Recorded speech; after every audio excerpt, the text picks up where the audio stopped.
സമൂഹത്തിന്റെ മുഖ്യധാരയിലേക്ക് കൊണ്ടുവരാന്നൊരു ഉദ്ദേശത്തോടു കൂടിയാണ് 2016 മുതൽ ആയുർവേദ ദിനാചരണം തുടങ്ങി വെച്ചത്. ഇപ്പോൾ 2025 നിൽക്കുമ്പോൾ 10ാമത് ആയുർവേദ ദിനാണ്. Ayurveda for people and planet, മാനവരാശിക്കും ഗ്രഹത്തിനും ആയുർവേദം എന്നുള്ള ഒരു തീമോടെയാണ് ഇപ്രാവശ്യം ആയുർവേദ ദിനം ആചരിക്കുന്നത്. ആയുർവേദത്തിൽ കൂടുതൽ പ്രോത്സാഹിപ്പിക്കാനും ജനങ്ങളിലേക്ക് കൂടുതൽ അത് എത്തിക്കാനും അതിൻ്റെ ഗുണങ്ങളൊക്കെ അറിയിക്കാനും വേണ്ടിയിട്ടാണ് നമ്മൾ ഓരോ പ്രാവശ്യം ഇത് ചെയ്യുന്നത്. അപ്പോൾ സെപ്റ്റംബർ 23 ഇപ്രാവശ്യം മുതൽ അത് ആഘോഷിച്ച് വരുന്നത്. അന്ന് നമ്മൾ പാലക്കാട് ഐസമോസിൻ്റെ കീഴിൽ കുറേ പരിപാടികൾ ഉണ്ടായിരുന്നുണ്ട്, സെമിനാറും റാലിയും ഒക്കെ ഉണ്ടായിരുന്നു. അതിൻ്റെ ഭാഗമായിട്ടാണ് ഇപ്പോൾ നമ്മൾ കഴിഞ്ഞ ശനിയാഴ്ച അവിടെ നമ്മുടെ ഹരിതകർമ്മസേന അംഗങ്ങൾക്ക് 40 പേർക്ക് സൗജന്യ ജീവിതശൈലി രോഗനിർണയം മെഡിക്കൽ ക്യാമ്പ് നടത്തി. ഇതിൻ്റെ ഭാഗമായിട്ട് ആയുർവേദത്തിൽ പ്രധാനമായിട്ടും ഊട്ടി പറയുന്നത് ഞാൻ പറയാം, ആഹാരം മഹാവൈശിധ്യമില്ല. ആഹാരം ശരിയായാൽ ബാക്കി മരുന്നിൻ്റെ ആവശ്യമില്ലാന്നും മരുന്നുണ്ടെങ്കിലും ആഹാരം ശരിയായില്ലെങ്കിൽ അതുകൊണ്ട് കാര്യമില്ലാന്നും പ്രത്യേകിച്ച് പറയുന്ന ജീവിതചര്യ പറയുന്നൊരു ശാസ്ത്രമാണ് ആയുർവേദം. അതിൻ്റെ ബേസിലായിട്ട് ഓരോരുത്തർ ഒരു ഫുഡിൻ്റെ ഹെൽത്തി ഫുഡ് കോൺടെസ്റ്റ് നടത്തി.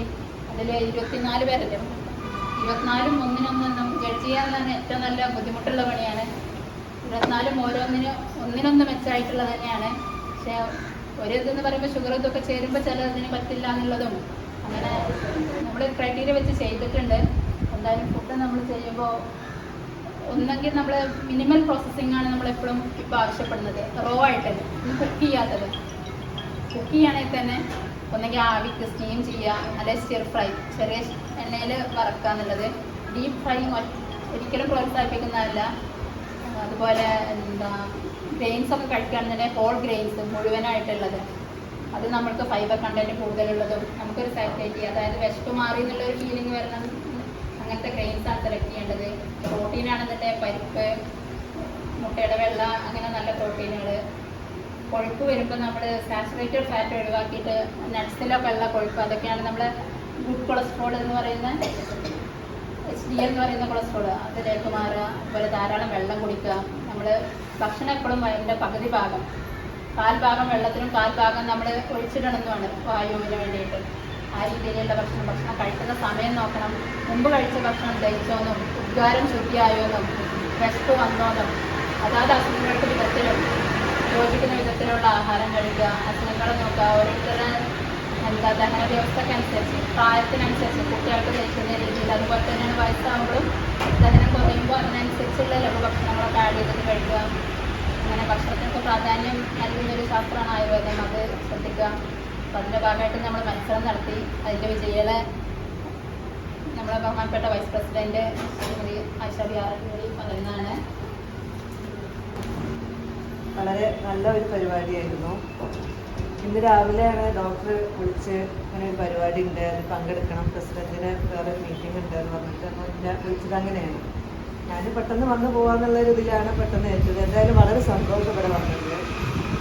ഈ ആയുർവേദ 10ാമത് ആയുർവേദ ദിനാചരണത്തോടനുബന്ധിച്ചിട്ട് നമ്മുടെ പഞ്ചായത്തിലെ ഒരു പരിപാടിയായിരുന്നു.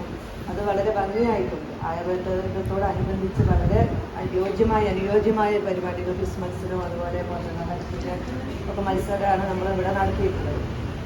എന്തായാലും ആയുർവേദം കൂടുതൽ പ്രചാരണം നമ്മുടെ ജനങ്ങളിലേക്ക് എത്തിക്കുക എന്നുള്ളതാണ് ഈ ഒരു ഇത്തരം പരിപാടികൾക്ക് അവർക്ക് ഒരു ലക്ഷ്യം എന്ന് പറയുന്നത്.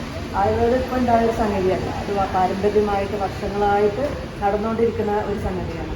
നമ്മുടെ ആളുകളിൽ പൊതുവെ ഒരു വിചാരം എന്ന് പറയുന്നത് നമ്മുടെ വേദനകൾക്ക്, മുട്ടുവേദന, കൈവെട്ട് വേദന, നടുവേദന, അങ്ങനെയുള്ള വേദനകൾക്ക് മാത്രമാണ് ഈ ഒരു ഔഷധങ്ങളുള്ള ആയുർവേദത്തിലുള്ളൂ എന്നാണ് പൊതുവെ ഒരു ധാരണ ഉള്ളത്. അത് മാത്രമല്ല നമ്മുടെ ജീവിതശൈലി രോഗങ്ങൾക്കും മറ്റുള്ള രോഗങ്ങൾക്കും ഒക്കെ ഫലപ്രദമായ ചികിത്സയും മരുന്നും അതിൻ്റെ ഫലപ്രാപ്തിയും ഒക്കെ നമ്മുടെ ഈ ആയുർവേദത്തിൽ നമുക്ക് കിട്ടുന്നുണ്ട്. അത് കൂടുതൽ ജനങ്ങളിലേക്ക് എത്തിക്കുക എന്നത് മാത്രമാണ് ഈ ഒരു ഇത്തരം പരിപാടി കൊണ്ട് ഉദ്ദേശിക്കുന്നത്. എന്തായാലും അത് വളരെ നല്ല രീതിയിൽ നടത്താൻ നമ്മുടെ ഡോക്ടർക്കും നമ്മുടെ ആയുർവേദ ഡിസ്പെൻസറിയിലെ സ്റ്റാഫുകൾക്കും ഒക്കെ ഞങ്ങൾ ഓരോരുത്തർക്കും അതിന് മാക്സിമം അതിൻ്റെ എഫേർട്ട് എടുത്തിട്ടുണ്ട്. എന്തായാലും ഇന്ന് നടന്ന മത്സരത്തിൽ ക്വിസ് മത്സരം ഇപ്പോൾ നമുക്ക് കൃത്യമായിട്ട് ഇങ്ങനെ പോയിന്റ് വെച്ചിട്ട് നമുക്ക് മാർക്കിടാൻ എളുപ്പമാണ്. പക്ഷേ ഇത് വളരെ ഒരു ബുദ്ധിമുട്ടുള്ള ഒരു ഇതായിരുന്നു. എല്ലാതും ഒന്നിനോടൊന്ന് മെച്ചമായിട്ടുണ്ടായിരുന്നു ഓരോ വിഭവങ്ങളും ഓരോരുത്തർ ഉണ്ടാക്കിയത്. അപ്പോൾ ഇതിൽ കൂടുതൽ നമ്മളിപ്പോൾ ഇതിൽ ഹെൽത്ത് വൈസൊക്കെ നമ്മുടെ സ്റ്റാഫ് നോക്കിയിട്ടുണ്ടായിരുന്നു, ഡോക്ടറും മറ്റുള്ള അംഗങ്ങളും നോക്കിയിട്ടുണ്ടായിരുന്നു. അപ്പോൾ 1ാം സ്ഥാനം ലഭിച്ചത് നമ്മുടെ ഔഷധക്കഞ്ഞി ബീന.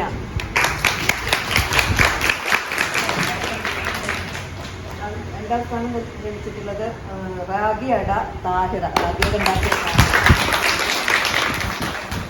മൂന്നാം സ്ഥാനം ലഭിച്ചിട്ടുള്ളത് ഓട്സും ചെറുപയർ വെച്ചിട്ടൊരു പുട്ടുണ്ടാക്കിയിരുന്നു. എല്ലാവരും ഒന്നുകൂടി പറയണം, എല്ലാവരും ഒന്നിനോടൊന്ന് മെച്ചായിരുന്നു. എനിക്ക് മധുരം ഭയങ്കര ഇഷ്ടമാണ്. ഞാൻ പായസങ്ങളൊക്കെ കുറേ കുടിച്ചു, നന്നായിട്ടുണ്ടായിരുന്നു. എല്ലാം ഒന്നിനോടൊന്ന് മെച്ചാണ്. പിന്നെ അതൊക്കെ ഒരു സ്പിരിറ്റ് അല്ല, നമ്മൾ പങ്കെടുക്കുക എന്നുള്ളതാണ്. അത് തന്നെയാണല്ലോ സന്തോഷം. നമ്മളിതൊരു മത്സരമായിട്ട് ആയതുകൊണ്ട് ഫസ്റ്റും സെക്കൻഡും തേർഡും കണ്ടുപിടിച്ചു എന്ന് മാത്രമേ ഉള്ളൂ. എന്തായാലും എല്ലാവർക്കും നന്ദി. ഈ ഒരു ചടങ്ങ് ഉദ്ഘാടനവും സമാപനവും ഒക്കെ ഒന്നിച്ചാണ്. പ്രിയ കുടുംബാംഗങ്ങളെ, 10ാമത് ആയുർവേദ ദിനം അലനല്ലൂർ യോഗ ഹാളിൽ വളരെ വിപുലമായ രീതിയിൽ ആഘോഷിച്ചു. യോഗത്തിൻ്റെ ഉദ്ഘാടനം അലനല്ലൂർ ഗ്രാമപഞ്ചായത്ത് വൈസ് പ്രസിഡന്റ് ആയിഷാബി ആറാട്ടുതൊടിക നിർവഹിച്ചു.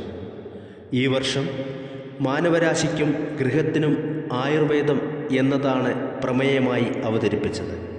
ഇതിലൂടെ എല്ലാ വീടുകളിലേക്കും ആയുർവേദം എത്തിക്കുക എന്നതാണ് ലക്ഷ്യം വയ്ക്കുന്നത്.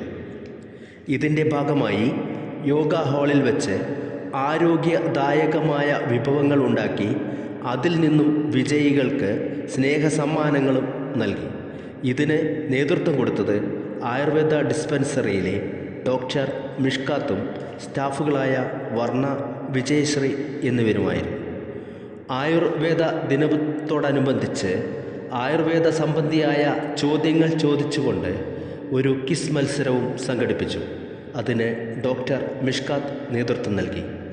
പാചകത്തിലെ വിജയികൾക്കും ക്വിസിലെ വിജയികൾക്കും സ്നേഹ സമ്മാനം നൽകുകയുണ്ടായി. പരിപാടിക്ക് ആശംസ അറിയിച്ചുകൊണ്ട് അലനല്ലൂർ ഗ്രാമപഞ്ചായത്ത് മെമ്പർ അനിത സംസാരിച്ചു. എല്ലാത്തിനും നേതൃത്വം കൊടുത്തുകൊണ്ട് ഒപ്പം യോഗ ടീച്ചർ ജിഷയും സജീവ സാന്നിധ്യമായി.